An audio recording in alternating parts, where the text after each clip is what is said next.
This episode deals with mental illness, depression, and suicide. Please listen with care. Previously on The Deep End. He would be up in bed with the lights out or watching like endless hours of television. And it was very unpredictable. And then there's this whole life going on downstairs. That isolation, there's a little bit of lying involved because you just want to get out of things, right? I think part of why this kind of treatment-resistant depression is so painful and so associated with high rates of suicide is that you're suffering. You know exactly what you're trying to get away from, and you can't move. And if you do move, it follows you. There's no relief. I'd be the one standing up in front of everybody leading the champagne toast. And then I'd be driving home and wanting to slam my car into a tree. Today, we're going to get into some heavy stuff. But there's light at the end, I promise. We're going to pull back the curtain on what depression can do to the body and to the brain. Maybe you know that feeling firsthand. If you don't, you probably know somebody who does. You'll also hear the backstory of some people who volunteered for the experiment and the backstory of the science itself. I'm Laura Sanders. Welcome to The Deep End.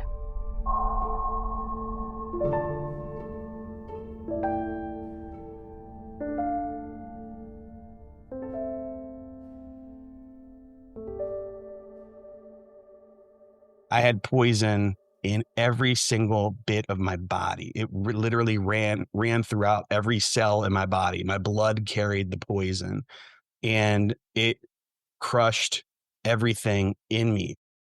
Jon Nelson's depression wasn't just in his head. It was in his whole body. The way that I put it, and to kind of let people understand it who don't have depression, is every single person's had the chills and aches when they have a fever, right? You feel it physically in your body.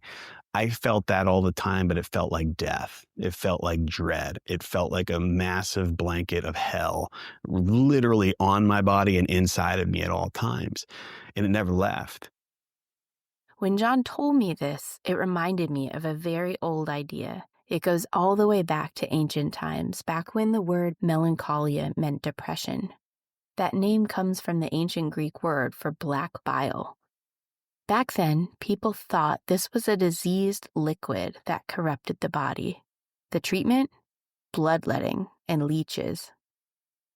Today's doctors don't bleed people with depression. There are much more effective and humane treatments. But there are still some people who aren't helped by them. Jon is one of those people. And so is a woman named Amanda. She describes her depression as a vortex. A vortex that was inside of her and destroyed everything good. She's lived with these feelings for a long time. I was 13, I think. At the time, I didn't realize I was depressed because I didn't know depression was a thing. But when I look back on it, and I can remember my little self sitting on my bed in the middle of the night wishing I was dead. Yeah, I'm pretty sure I was depressed. Since then, it's been a long, hard road for Amanda. Like Jon, she can rattle off a long list of therapies she's tried in her search for relief. She's tried transcranial magnetic stimulation, or TMS.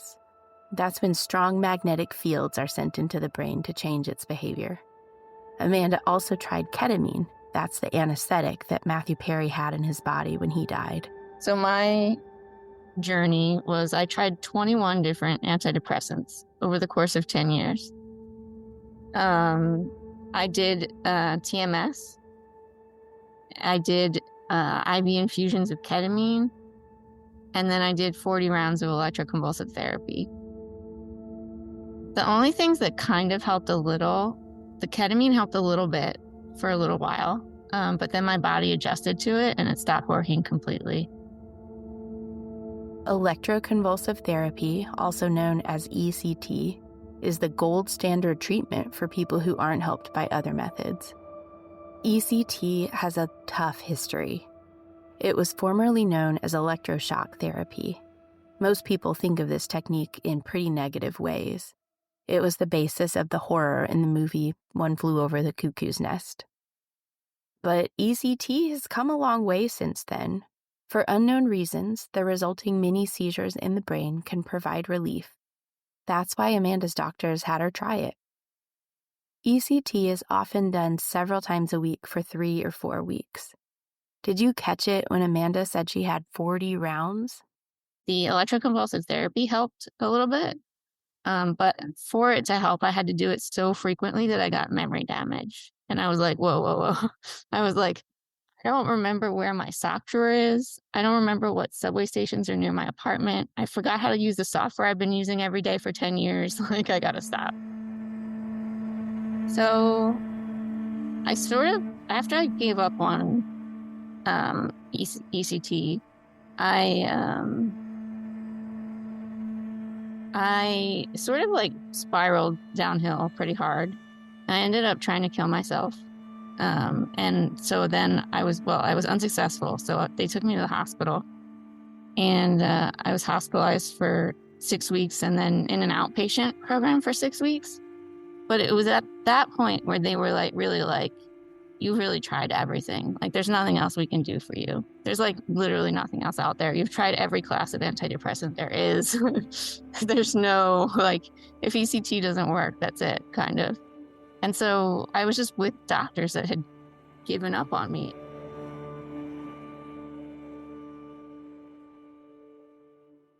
If this sounds similar to Jon's story, that's because it is. Their journeys differ in the specifics, but they both know what it's like to live without hope.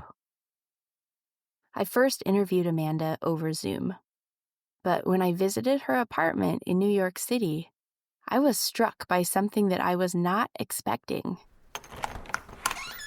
Her entire apartment was brimming with rainbows and sunshine. Amanda is an artist. I would describe my work, I think, as like sort of an exploration of a couple things. Like, I'm really interested in color. Like, that's my favorite thing ever. I love color.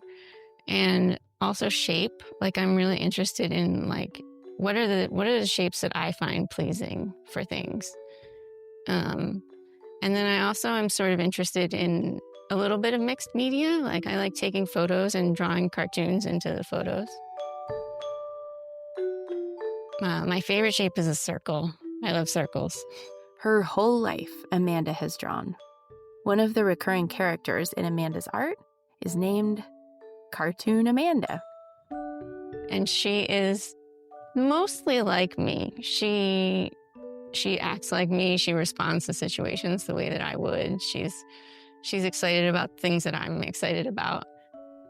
She's a little more bold than I am, because she is like, I really love rainbows, but for the most part, I don't dress like a rainbow all the time. But Cartoon Amanda is dedicated to rainbows. Like, she dresses like a rainbow. She's into it. Like, so she's like, she sort of lives my dream a bit. When Amanda, real life Amanda, was in the depths of depression, she didn't want to think about sad things or hard things. Like, I use bright colors to cheer myself up. I don't generally, when I was really depressed, I didn't like to draw really depressing things. I wanted to like sort of pull myself through or pull myself along with things that were more uplifting. And I definitely used color to do that. But she got to a point where she was in misery, and no rainbow palette could help. Desperate for help, Amanda called the treatment-resistant depression program at Mount Sinai. After describing all of her unsuccessful treatments, Amanda was once again passed along to different doctors. That last handoff is what delivered Amanda to the DBS research program. The year before, I had attempted suicide, and I felt like that was going to happen again if something didn't work. And so I was like, this may be crazy. this may not work out. I might die, but like, if it doesn't, I still might die. Like, it still might, I can't go on like this. And so it was kind of like, well, if it's the only option, then so be it. As doctors explained the procedure, the research, and the risks, Amanda listened carefully. And then they gave me this like 44-page packet of disclaimers, and like it lists every terrible thing that can happen to you. Yeah. You could get an infection, you can get clots, you can it like goes through the whole thing. And I was like, well, that makes it worse. But whatever it takes. Whatever it takes. So did you read it? Did you have Yeah, I read the whole thing. Mm-hmm. And you were not dissuaded one bit. You thought, this is a shot I should take. Yeah. I mean, it seemed like a more difficult endeavor after reading that, but it definitely, I was not deterred. Amanda arrived at appointments prepared with an 8-page long list of questions that she emailed me later. The questions covered the practical, like what should I avoid forever? Running? Hanging my head upside down? Trampolines? And the questions covered the profound. What makes a person want to be alive?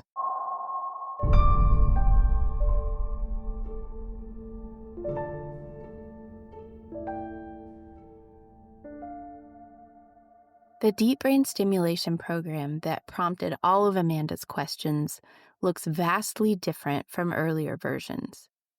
To understand DBS research, we have to go back to the beginning. We're going back decades, when researchers were just starting to figure out what's different in the brains of people with depression. Here is neurologist Helen Mayberg, one of the leading researchers in deep brain stimulation. I mean, depression is overwhelming. It's all-consuming. Just talk to a patient. But in fact, it doesn't affect all areas of your brain. But it certainly affects some pretty critical centers. And early on, it was a very simple-minded question to map depression. But when you put someone in a PET scanner and you looked at the activity, the metabolism of the brain, there was a clear pattern that was very different from people who weren't depressed. The brains of people with depression behaved differently. And those differences led Mayberg to wonder whether electricity could help.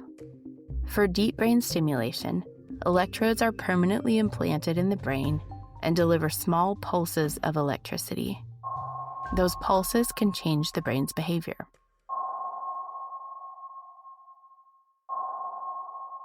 DBS has been around a long time, actually. It was approved by the U.S. Food and Drug Administration in 1997 to treat tremors. These are involuntary muscle movements. The treatment was approved in 2002 to treat Parkinson's disease. Why not depression? It was, in some ways, pretty straightforward to say, do you think you can put the electrode here instead of in this other place you use for Parkinson's? So if you can implant safely, the principle was the same. In 2003, Mayberg and her colleagues were ready to try. This first step wasn't to see if her idea actually worked. It was to see if it was safe. You heard about Mayberg's first volunteer in the previous episode. Here's the full story. So when we were ready to do this, actually, this was, first patient was a psychiatric nurse. And her attitude was, whatever, it's unlikely to work, but why not try? Because maybe I can help you to learn something. The surgery went as planned. Mayberg wasn't the surgeon. Her role there was to observe any change that resulted from the stimulation during the operation. She wanted the patient to feel calm and stay observant. And I'm not a particularly good poker player myself, so I remember being nervous because, again, not my hands in her brain. All I can do is watch and observe and react.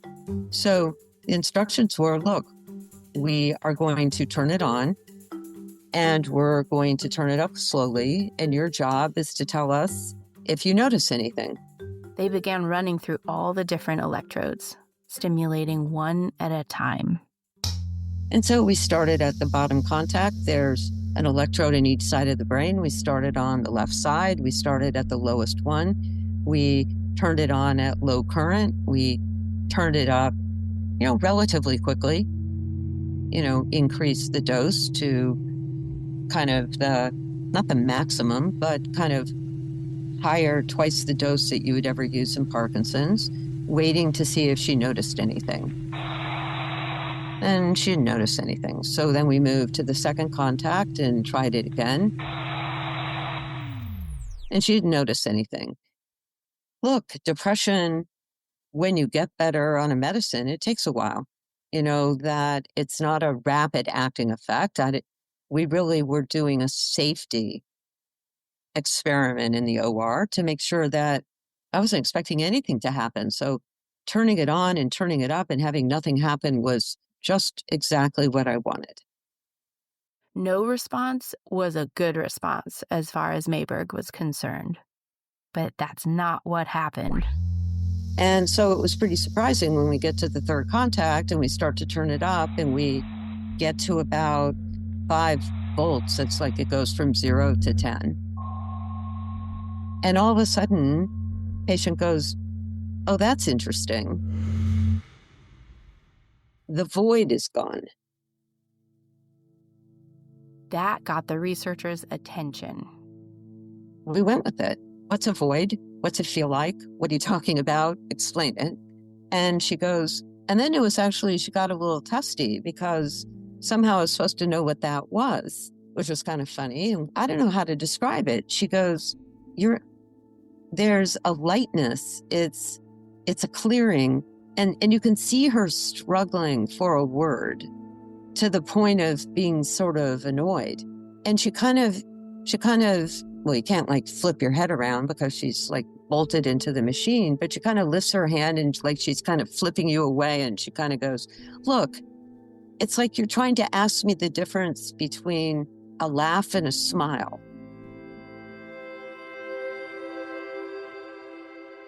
Those early results from this patient and others were promising. So in 2008, Mayberg and her collaborators began enrolling people for a large DBS clinical trial. Called the Broaden Trial, this 6-month study followed 90 people with severe depression. All 90 got brain implants, but the scientists wanted to know if the electricity flowing through those implants helped. So some people had electrical stimulation on, and some had the stimulation off. Neither the patients nor the scientists knew which people were getting stimulation. This is what's called a double-blind trial. Researchers kept track of how everyone felt over the months that followed. The results were not good.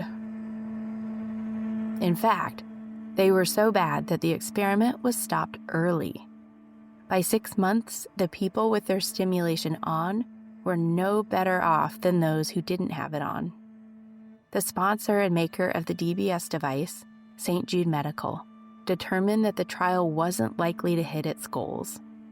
Around the same time, there was another unsuccessful trial. This one had 30 people who received stimulation in a different part of the brain. These disappointing results were a real setback. Those failures led to criticism of DBS as a treatment for depression. Some critics thought the research was being driven by financial interests.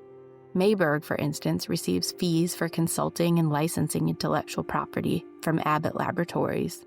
That's the company that bought St. Jude Medical. These sorts of financial relationships aren't necessarily problematic, but they do exist. Despite setbacks and despite criticism, the research didn't stop. It matured. Advances began to slowly accumulate. There's been a lot of progress. It's not helpful when people say a company failed, ergo it doesn't work, when the reality is that is not true. It just didn't scale properly. That means you need to understand what went wrong and make adjustments, but it's got to scale. Scientists kept going, focusing on imaging and longer-term follow-up. They got better at understanding their method, and better at grappling with the variance, with the uncertainty and the mysteries. Those changes brought the treatment to where it is today, with small studies happening and the science still improving. We can't make science go any faster than it goes, but we can be aware of the need to go as fast as possible. This history, full of promising ups and crushing downs, ultimately delivered the experiment that Amanda, Jon, and others encountered in 2022. So the day of the surgery, I remember not being very nervous. When we first walked into the OR, that was the first time I got scared. That was the first and only time I got scared. I saw the machine there, that they have this thing that's sort of like a CAT scan, but it's like a little bit smaller so they can do surgery around it. And I saw the big operating room and I was like, oh, this is real. This is gonna happen. In the run-up to his own surgery, Jon was cool as a cucumber. He had already been through so much just to get into that clinical trial. He truly wasn't worried about it. Well, okay, he told me he was worried about one thing. The hardest part for me by far was shaving my head. It was very emotional for me. I've been self-conscious my whole life. I got a big head in a good way, but as my brother always makes fun of my big head. Now I got to shave it. And that was the hard part for me. It wasn't the surgery prepping for that. It was like, oh my gosh, now I'm going to look funny, right? But the 8-hour brain surgery, to him, that was nothing. Getting prepared for the surgery was no stress for me at all. It was like I was going to get my teeth cleaned. It was a different story for Jon's wife, Barbara. She remembers wondering, what if they slip or they sneeze and they ruin his brain? But I was really, really, really scared. Really scared. But more than that, she was worried about the outcome, about what happens next in the days, weeks, and months after the surgery, once the electricity starts flowing into Jon's brain. What if he dies on the operating room table? What if it doesn't work? What if it does work?